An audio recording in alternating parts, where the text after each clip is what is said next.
اعوذ باللہ من الشیطان الرجیم۔ سورۃ الاحزاب آیت نمبر 21۔ بسم اللہ الرحمن الرحیم۔ لقد کان لکم فی رسول اللہ اسوۃ حسنہ، بلا شبہ یقیناً تمہارے لیے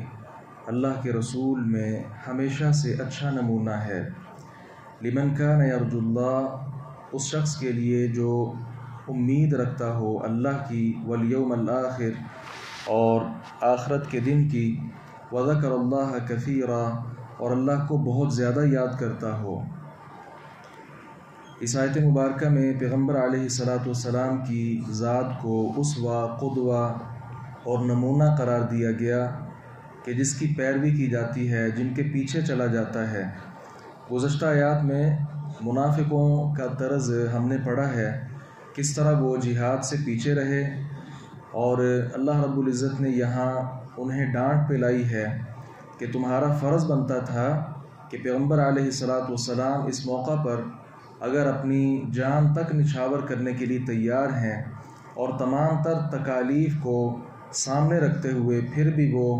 مردانہ وار جو مقابلہ ہے وہ کر رہے ہیں، ایسا تو نہیں ہے کہ پیغمبر علیہ السلام خود کہیں خیمے کے اندر بند ہوں اور تم لوگوں کو وہ میدان جہاد کے اندر جھونک دے۔ اگر ایسا تھا پھر تو تمہارے لیے جواز بنتا تھا کہ تم بھی جہاد سے پیچھے رہو، لیکن جب پیغمبر علیہ السلام جنگ میں بنفس نفیس شامل ہیں، آپ صلی اللہ علیہ وسلم خندق کھود بھی رہے ہیں، اور اس کے ساتھ اگر چٹانیں آ جاتی ہیں کدال بھی چلا رہے ہیں، اسی طرح مٹی بھی ادھر ادھر دھو رہے ہیں، اور اس کے ساتھ ساتھ صحابہ کرام رضوان اللہ علیہ مجمعین کے ساتھ تو جنگی ترانے بھی آپ صلی اللہ علیہ وسلم پڑھ رہے ہیں، اور ہر اعتبار سے جس طرح جنگ میں شریک ہوا جاتا ہے، یہ قائد، یہ رہنما اور یہ لیڈر اور یہ بہترین سپہ سالار اور انبیاء کا امام اگر ان سارے کاموں میں شریک ہے تو کوئی وجہ جواز نہیں بنتی لوگوں کے لیے کہ وہ میدان جہاد کو چھوڑ کر بھاگ جائیں یا میدان جہاد چھوڑنے کی باتیں کریں۔ یہ آیت مبارکہ اگرچہ اس کا شان نزول تو یہی ہے جو بھی ہم نے ذکر کیا، جہاد کے متعلقہ یہ آیت مبارکہ نازل ہوئی، لیکن اس کے ساتھ ساتھ الفاظ اس کے عام ہیں، لہذا ہر موقع اور محل کے لیے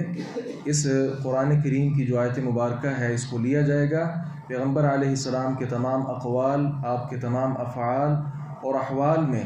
مسلمانوں کے لیے لازم ہے کہ وہ پیغمبر علیہ السلام کے اسوہ حسنہ پر عمل کریں، آپ صلی اللہ علیہ وسلم کی سیرت کو دیکھیں کہ اس معاملے میں آپ کا کیا ارشاد ملتا ہے یا کیا عمل ملتا ہے، اور اس کے مطابق وہ زندگی بسر کریں۔ قرآن کریم میں دیگر مقامات پر بھی اللہ رب العزت نے اس بات کا تذکرہ کیا، قُلْ إِن كُنتُمْ تُحِبُّونَ اللَّهَ فَاتَّبِعُونِي يُحْبِبْكُمُ اللَّهُ وَيَغْفِرْ لَكُمْ ذُنُوبَكُمْ وَاللَّهُ غَفُورٌ رَحِيمٌ۔ اگر تم چاہتے ہو کہ تم اللہ سے محبت کرتے ہو تو تم میری اتباع کرو، تمہارے ساتھ اللہ رب العزت محبت کرے گا اور تمہارے گناہوں کو بخش دے گا۔ پھر یہاں اسوہ حسنہ، بہترین نمونہ، اس کے مقابلے میں مفسرین نے لکھا ہے اسوہ سیئہ ہے۔ تو اسوہ حسنہ بہترین نمونہ تو یہ صراط مستقیم ہے جو جنت تک رستہ جاتا ہے، اور دوسری طرف اسوہ سیئہ ہے جو پیغمبر علیہ السلام کے مقابلے میں جو بھی اسوہ ہو، جو بھی قدوہ ہو، اسے اسوہ سیئہ، برا قدوہ، برا نمونہ کہا جائے گا۔ یہ وہی ہے جس طرف مفسرین نے اشارہ کیا کہ لوگوں کو کہا جاتا تھا تو وہ آگے سے کہتے تھے اِنَّا وَجَدْنَا آبَاءَنَا عَلَىٰ أُمَّةٍ وَإِنَّا عَلَىٰ آثَارِهِمْ مُهْتَدُونَ، ہم نے اپنے آباء کو ایک رستے پر پایا ہے، ہم تو انہی کے قدموں کے پیچھے چلنے والے ہیں۔ وَلَمَّا رَأَى الْمُؤْمِنُونَ الْأَحْزَابَ، اور جب مومنوں نے لشکروں کو دیکھا، قَالُوا هَذَا مَا وَعَدَنَا اللَّهُ وَرَسُولُهُ، انہوں نے کہا یہی ہے وہ جس کا اللہ اور اس کے رسول نے ہم سے وعدہ کیا تھا۔ وَصَدَقَ اللَّهُ وَرَسُولُهُ، اور اللہ اور اس کے رسول نے سچ کہا۔ وَمَا زَادَهُمْ إِلَّا إِيمَانًا وَتَسْلِيمًا، اور اس چیز نے ان کو ایمان اور فرما برداری میں مزید آگے کر دیا۔ تو کفار کے لشکروں کو جب اہل ایمان نے دیکھا، پیچھے تو ہم نے منافقوں کا تذکرہ پڑھا نا، کس طرح وہ بدکتے تھے، آگے بھاگتے تھے، لیکن اہل ایمان نے جب پورا عرب دیکھا کہ وہ جتھوں کی صورت میں بن کر آ گیا اور پورے مدینہ پر انہوں نے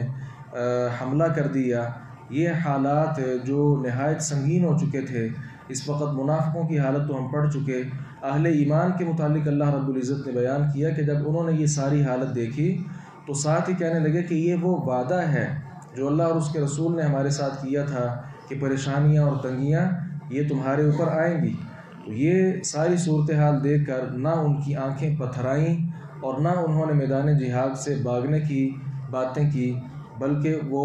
ایمان میں اور اللہ اور اس کے رسول کی بات کو تسلیم کرنے میں وہ مزید آگے بڑھے کہ اللہ کا وعدہ سچا ہوا، پیغمبر علیہ السلام کا وعدہ سچا ہوا، کیونکہ اس کے متعلق سورۃ البقرہ میں ہم یہ بات پڑھ آئے ہیں کہ رسول اللہ صلی اللہ علیہ وسلم نے جب دیکھا صحابہ کرام کی تکالیف تو آپ صلی اللہ علیہ وسلم پر یہ آیت مبارکہ نازل ہوئی، ام حسبتم ان تدخلوا الجنہ، تم سمجھتے ہو کہ تم جنت میں داخل ہو جاؤ گے، ولما یأتکم مثل الذین خلوا من قبلکم، اور جیسی حالت گزشتہ لوگوں پر تھی تنگیاں وہ ابھی تک تمہارے اوپر آئی نہیں، مستہم البأساء والضراء، انہیں تنگی اور تکلیف نے آ لیا، وزلزلوا، اور وہ سخت ہلا دیے گئے، حتیٰ یقول الرسول، یہاں تک کہ رسول بھی کہہ اٹھا، والذین آمنوا معہ، اور اس کے ساتھ اہل ایمان بھی، متی نصر اللہ، اللہ کی مدد کب ہے، الا ان نصر اللہ قریب، توجہ سے سنو، اللہ تعالیٰ کی مدد بہت قریب ہے۔ تو گزشتہ انبیاء علیہ السلام اور ان کی امتوں پر تو تکالیف بہت سخت تھیں، پیغمبر علیہ السلام نے بھی اسی نہج پر اپنے صحابہ کرام کی پھر تربیت کی۔ تو جب یہ جتھا دیکھا تو صحابہ کرام خالص ایمان والے اور نبی علیہ السلام کی سنت کا جذبہ اور اس کے ساتھ سرشار رہنے والے، انہوں نے فوری طور پر اپنے ایمان کو مزید بڑھایا، اور یہی ایک مومن آدمی کی شان ہونی چاہیے، وہ اللہ اور اس کے رسول کے فیصلوں کو دیکھے، اگر وہ وقتی طور پر اپنے خلاف بھی معلوم ہو اس پر راضی بھی رہے، اور اسی کے ساتھ دوسرا جو طریقہ ہے منافقوں کا جو ہم نے بیان کیا گزشتہ آیات میں، اس سے اجتناب کرنے کی پوری کوشش کریں۔ اللہ تعالیٰ سے دعا ہے باری تعالیٰ حق بات کو سمجھنے اور اس پر عمل کرنے